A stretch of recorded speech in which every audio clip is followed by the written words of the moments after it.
All right, looks like we're ready to go. My name's Eric, and welcome to ADHD Weekly. Today, we're going to be talking about the third part in our series on following through.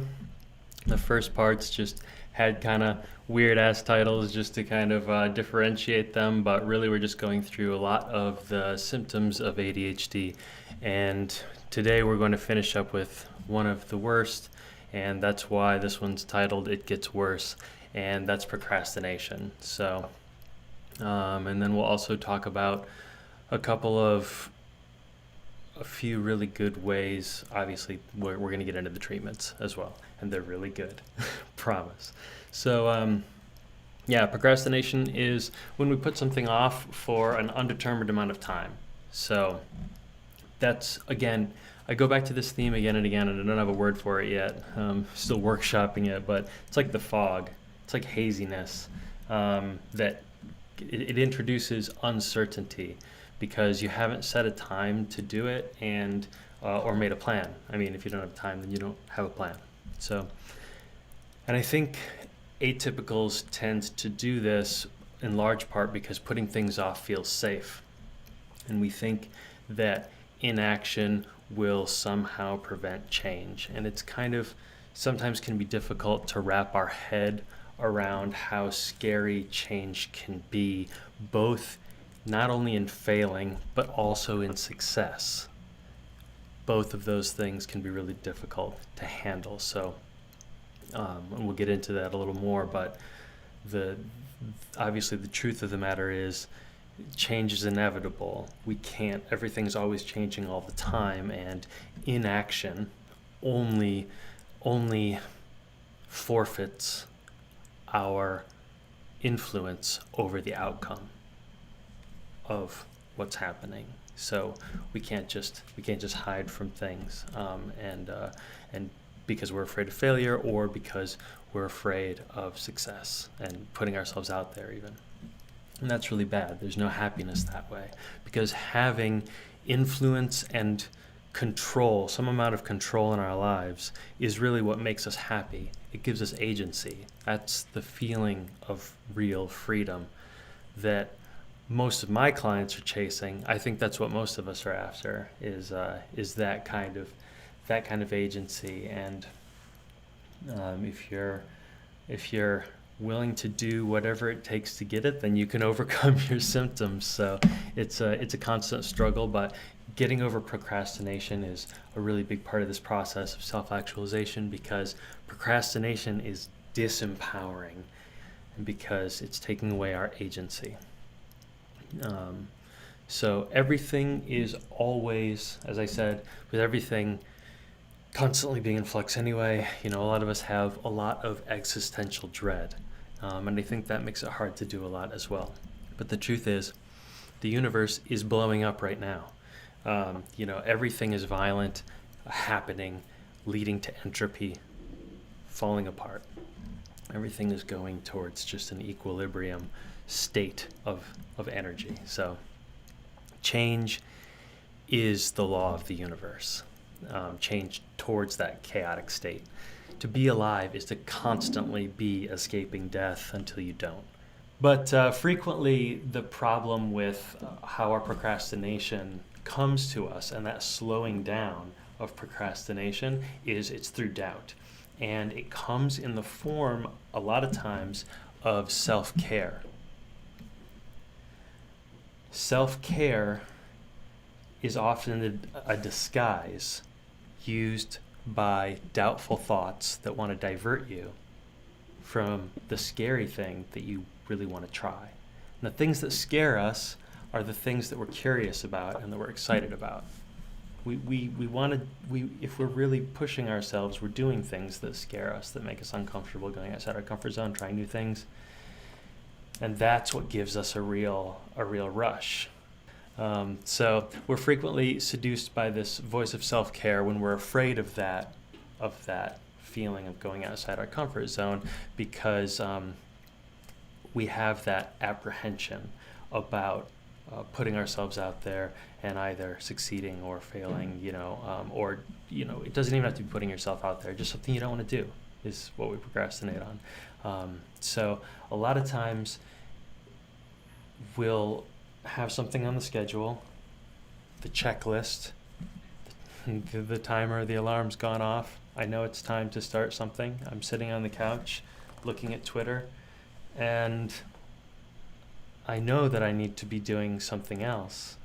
I know that I need to be finishing a post that I need to write for the website, for this video.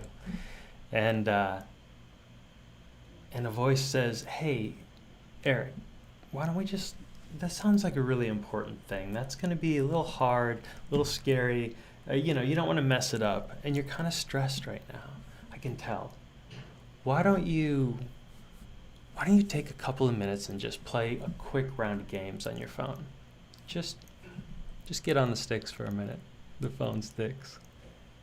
I will play the games until something else clicks, which is sometimes, oh, time for bed.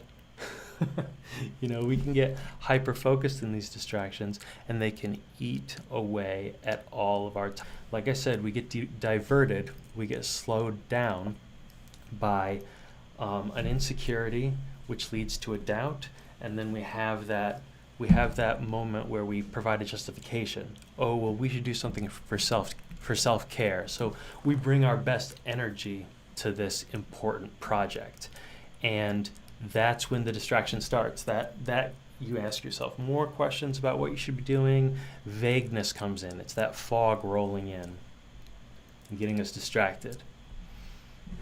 But remember how bad it feels when it's the end of the day and you end up staying up till 2 a.m., suddenly with a lot of energy, but also kind of stressed, trying to focus, thinking about the things that you should have got done that maybe it's impossible to do with after 8 p.m. energy.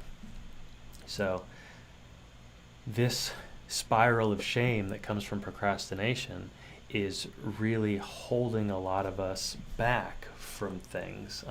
And we, of course, blow those feelings up. We've got these we're in this kind of hyper emotional state where everything means something. Now, the root cause of procrastination is not avoiding work. It's avoiding a feeling, an uncomfortable feeling. So, something painful that we fear. We fear making the wrong choice with our time. And that can hold us back from committing to efforts that will fulfill a larger goal over time, because you have to be consistent. And if we're doubting and we're procrastinating, then it derails all the following steps, because it takes a lot of steps to do things, and it takes a long time for something to crack off. So you've got to be consistent, and you've got to recognize the uncomfortable feelings that you're avoiding and talk to someone about those uncomfortable feelings. That's a therapist. I recommend DMDR. I always recommend DMDR. I started seeing somebody for that, and my childhood trauma issues are, as long as we can find them, when we find them, no problem, knock it out. And that really helps unlock a lot. I mean, it's necessary. It's necessary to do this work. They work in tandem, or even go get that one before you get a coach. Like Alejandro Jodorowsky's Holy Mountain. The characters are on this quest to climb this holy mountain, which represents this spiritual thing. Enlightenment, maybe. And one of the characters says, you fear climbing as much as you fear falling.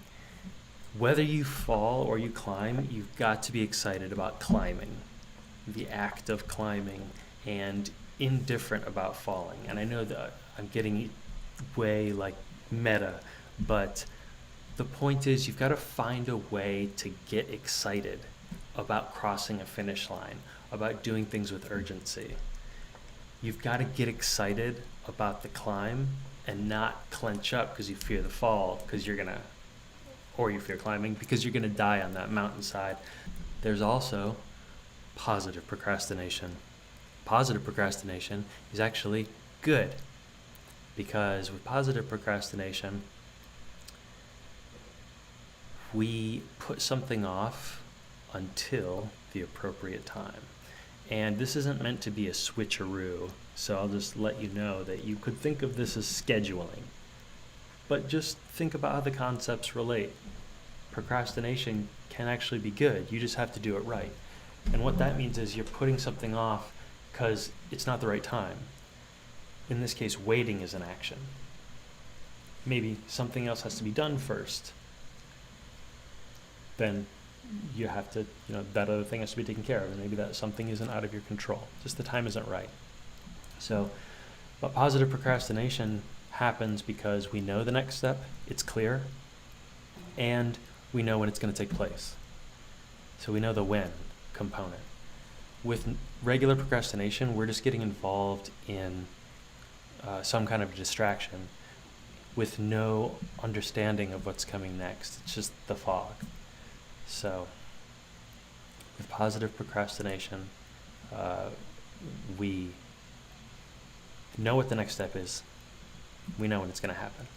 So remember that. Next time you're stuck on the phone, scrolling through Instagram or TikTok, and you're noticing that you're not doing what you're supposed to be doing, it's okay. Just tell yourself when really, realistically, be real with yourself. When will you do the thing that you intended to do at that time, that higher level thing? When will you take care of that? Realistically. Tomorrow, if you have to have all day being distracted, then maybe you need to spend that time being distracted. But start to be realistic with yourself and keep on questioning why you're putting it off and why you're not doing things that you're scared of, you're excited about, that spark your curiosity. What are you capable of? That's the big question. What are you capable of? That's a question to ask a superhero or a supervillain, whatever, but something extraordinary. And that's a challenge to you. Scheduling. If you need help with that, I will help you sort your calendar out. Schedule a coaching session with me. I love doing that shit. I love talking to people about it and hearing how their systems are different than mine, but showing them what works for me, and it can be really powerful getting your tools in order. So I can help you with that if you need it. So the miraculous technique, the silver bullet that will kill the werewolf of procrastination, is clarity. Clarity is the key to following through. It's that simple. Know what the next step is. See it vividly in your head, and the likelihood of you following through will skyrocket. It's the vagueness. It's not knowing what you need to do today or what it's going to look like when you do that, how you're going to get there. Clarity is key. Following through comes from clarity about the next step. As long as you're excited about that thing, and again, being excited means to be scared, or at least to be curious, proud, confident, wanting to show off your capabilities, what you've trained for, right? So if you can't visualize that next step clearly, it's much too easy to get drawn into distraction. It's so sweet and gooey. It's a Venus flytrap. Distraction is. I guess Venus flytraps, they're not that appealing to humans, but imagine that you were just like, you had to get in that sweet plant mouth. And that's where you start getting slowed down in that syrup, because you're starting to indulge those doubts. And sometimes it feels good it feels good to indulge the doubts and to entertain those self-questioning, self sort of defeating thoughts when you're scared to do the next step. So you're enjoying it. It's like a hot tub where you're like, why would I get out and do that scary thing in the snow? Chop more wood or whatever you need to do in your cabin. Short-term gratifications are intoxicating, but will make you sick. Our phones make us sick. Like an alcoholic drinks too much, we indulge in too much short-term gratification. And this is a cultural teat we're on. It's not just the phone. But the phone is maybe the most powerful symbol of that short-term gratification packaged into the most succinct possible metaphor.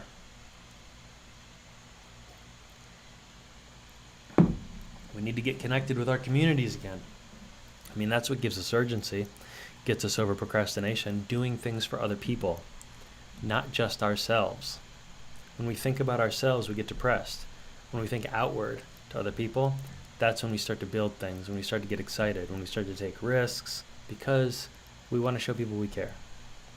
So, build communities with people physically around you, in your geographical area. Those communities are what's important and what's gonna be important. It's coming. So, when you need to follow through on something, ask yourself these questions. 1, do I really want to do that thing? Come on. There's so many times when you don't want to do the thing, but you're watering somebody else's garden because they asked you to, because they made you feel maybe fear, obligation, or guilt. There's that fog again. Then you're not doing what you want to do. So make sure you actually want to do the thing, because that's critical to following through. Maybe you want to do the thing because you like that person so much. That's fine. But you have to actually want to do it. Why, second question, why am I spending time on distractions that aren't that thing? When I'm in the distraction and I'm noticing it, or when I'm about to choose to indulge in a distraction, why? Just ask yourself why. Why not? Why this? Justify it. Ask yourself how you think you'll feel after 5 minutes of this. Will you be satisfied, or will you stay for another 5? And you don't need to shame yourself, but just start being realistic with yourself. Know when you're actually going to do things. The things you're putting off, set real times for them. If you're going to be distracted for the rest of the day, write on your calendar the event. Just move the event on your calendar the next day. And sure, that's procrastination, but hey, at least you now see, okay, that thing's coming up again. And maybe you'll push that back forever, in which case you're stuck on the mountainside. You couldn't get excited. That's the spark that you have to provide. It's a big part of self-actualization, but that's also a big part of why people go to see coaches, to talk about these kinds of questions. The why of you are those are kind of the big ones. Next question. Is the next step clear in my mind? We've talked about that. It's the most important. Do I know what's next? Can I see it vividly? Can I see myself doing it in my mind? And then do I have, connect with that reason. Connect with the reason you're doing it and the feelings you're going to have, because that reason is important to you. Because it expresses you, your values in some way. So again, when we're procrastinating and when we're stuck in activities that are our usual distractions, our favorite distractions. Oh, I always like these ones. Those distractions. How do we get back on track? Because the truth is, you're gonna fail. You're gonna fail again and again at this, even though you understand these things. And that's not failure, because that's temporary. Learn to be resilient. Learn to look at the failures, reflect on them, and learn from them. Stay positive and improve your strategy, and that is how you'll start to fail less often, but fail forward by reflecting.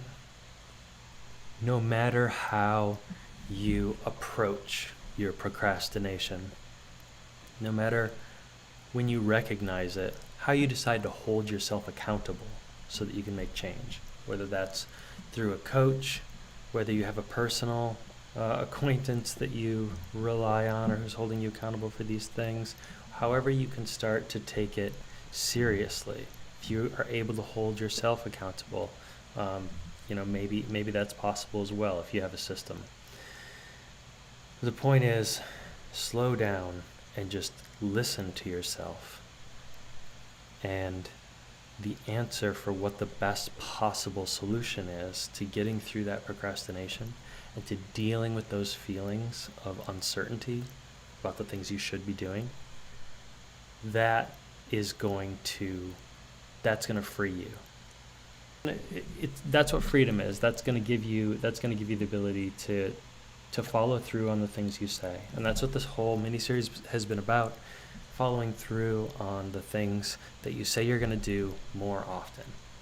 Be resilient when you don't, and reflect so that you can correct yourself. And it's really about finding the things you actually want to do. Because if you're procrastinating on things, it's either insecurity or you don't want to do it. You can investigate that if you just stay positive and improve your strategy.